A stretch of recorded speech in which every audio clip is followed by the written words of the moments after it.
Good day guys. So kakauwi ko nga lang. At ayan nga. So nagpakain akong kalapati. So nagkasakit yung isa natin na panglaban. Ayun o yung isa natin. Deads na. Ito na lang yung natira sa panlaban natin. Isa na lang. Dalawa lang yan. Namatay pa nga yung isa. So sayang, ganun talaga. Ayun yung homer natin na isa. Ayan. Maganda na ilong mga kabi.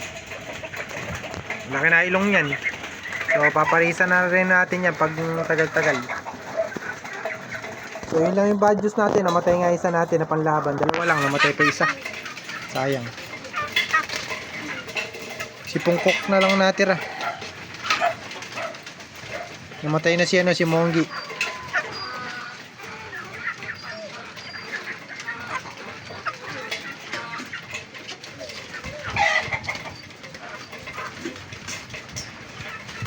So, kaya naman kahit pa paano may natira sa atin. Dalawa lang na dead bull space. Ayun yung isang homer natin. Ayun. Ganda na ng ilong. Malaki na ilong niya mga kabi. Tapos nabuhay yung dalawa natin na young bird dito. Dalawang homer natin na young bird. Nagkasakit din yung isa natin na kalapate, isang homer pala mga kabi. Nagpatak daw kasi ng vaccine yung kasama ko. Ang hula niyang araw sa vaccine daw nakuha. Ayan, nabulunan pa isa. Sa sobrang katakawan, nabulunan. Ayan. So, dalawa yung nagkasakit, ayan. Dahil sa vaccine. So, nagpatak ng vaccine. Hindi na araw kumain pagkatapos magpatak ng vaccine. Ayan yung isa. Tapos yung isa naman, yung homer natin, ayun.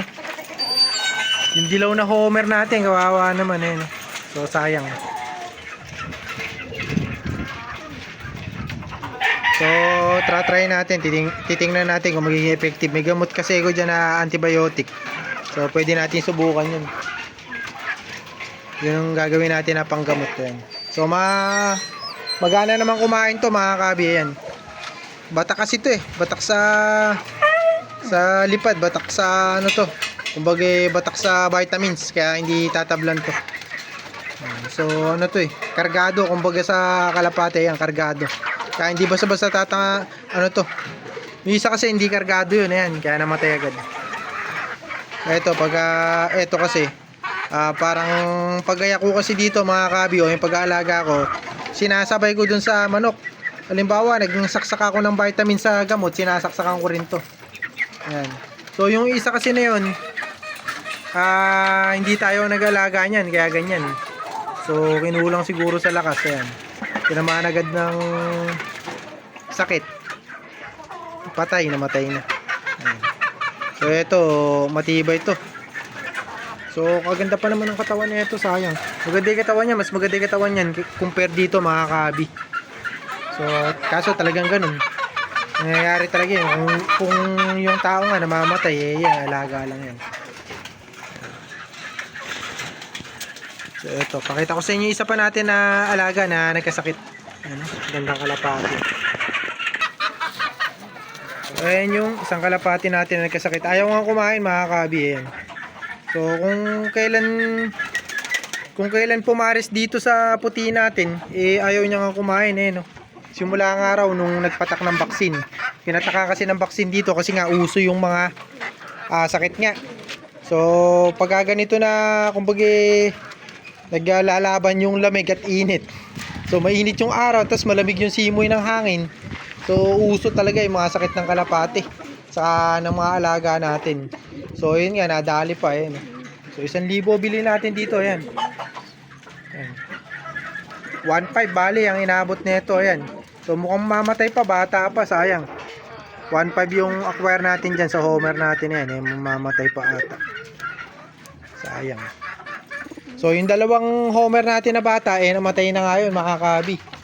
So buti etong anak nito ay yung itlog nito may similyang araw, ayan. Tapos buhay din yung dalawa natin na yan. So sa lahat naman na yung mga kalapati natin, hindi naman lahat kasi yan tatamaan ng sakit. So yung iba talaga tinatamaan. So hindi natin alam kung baka hindi healthy o kung anong factor yung naka-apekto. Pero mas mainam talaga mga kabi kung iingatan natin sila, saka bibigyan natin lagi ng vitamins para malusog yung kalapati natin. So kahit nabigyan natin ng vitamins nga, minsan nagkakasakit, ganyan talaga mga kabi. So tinitingnan ko lang mga kabi yung mga stock bird natin, baka meron may sakit, kasi bala kong mag-breed ng panglaban. So ito bala kong gamitin. Ito siguro,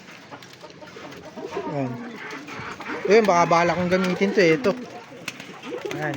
O kaya ito, pa-partner ko rito sa binread ko. Ayan. Tapos si Sir pala, tinatanong ako kung pwedeng ma-acquire to. So hindi ko na ibinebenta to kasi nga nag-iisang anak na lang to ni Baliling. Ayan. So ito inaawitan ngayon. Yung nakaraan, ang inaawitan, ito nga. Ang problema, hindi nga kami nagkasundo sa presyo siguro. Hindi niya nagustuhan yung presyo o hindi niya kinaya. So hindi niya kinuha. So ngayon ito ang pilit na gusto nga sana niya. So hindi naman namimilit, pero gusto niya nga ito. Ito yung tinatawaran sa atin, hindi ko naman binebenta. So ayun. Batcher sa akin to mga kabi. Ang issue naman dito galing nga sa PMB to. So mabilis sana to. Ito yung mga huling breed sana natin ang kumbaga magkaano sana sa atin. Kumbaga magpapasikat sana sa atin yan. Ang problema nga lang, puro nagka-PMB yung batch nila. So parang 5 ata yan mga kabi, 3 yung nagka-PMB. 2 nga yung naka-survive sa PMB, kaso nawala nga. Kumbaga hindi kinaya yung training kasi medyo malayo na. So parang ganun yan mga kabi yung pagkakalala ko. Ito nagka-PMB to. Baliling. Baliling to mga kabi. Ngayon nga yan, nakita nyo yan. Bali nagamit na rin to, napahiram na rin natin to. Yan, nakita nyo. Talagang matigas yan at naka-recover naman. So bala kong gamitin. Ayan, bala ko rin gamitin. So kung ano yung mga gagamitin natin dyan, susunod nga pwede natin gamitin. Ayan. So ito, 2 na yan. 2 kasi pinagpipilian ko, yan, saka ito. Gandang kalapate. Goods parehas yan. Ayan. So sa kak naman mga kabi, ito. Hindi ko alam kung ano mangyayari dito. Mukhang namaga-ata yung ano nito, mukhang nabugbog. Ito young bird din. Mukhang nabugbog. Dilipat ko muna siguro dito sa ano natin, sa panglaban natin kasi tatatlo lang nandito Ayan, namatay pa isa natin, sayang. Tapos may itlog na rin mga kabi. Si Pungkok. Yung Korea natin na kalapate, yan. Namatay na yung Chinese natin na kalapate, yan, si Monggi. So sayang. Yan lang yung balita ko sa inyo mga kabi ngayong araw. Susunod na lang ulit.